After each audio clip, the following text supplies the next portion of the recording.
fire behavior right this time of year, to have this large a fire this time of year is pretty unusual. It usually doesn't get this dry, and this much heat and this much wind generating a fire until like late September, early October down here.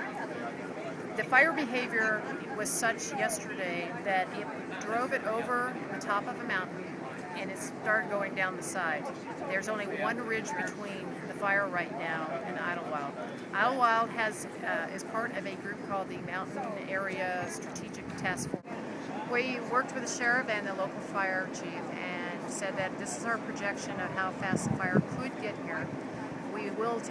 We did take a bunch of defensive action. We used a lot of retardant. We used a lot of helicopters. Today we're getting hot shots into the area where we think we can safely use them.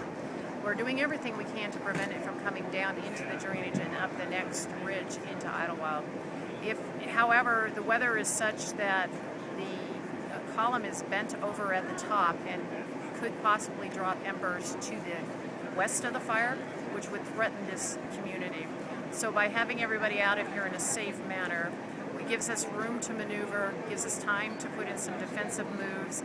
It gives us the ability to pick up spots in here because we have 30 engines in this area today to take care of Idyllwild, along with all the sheriffs taking care of the houses to make sure there's no looters.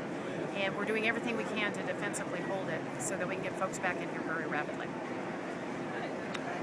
And what would you say the most recent weather information tells you about if or when residents can return in the next 24, 48, 72 hours?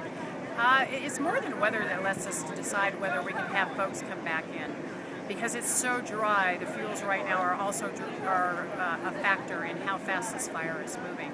What we'll do is we'll reevaluate every afternoon to see if it's safe enough, are we holding it enough, can we hold it through whatever predicted weather and what fuel areas we're in. We'll make that decision day by day and make a recommendation to the sheriff.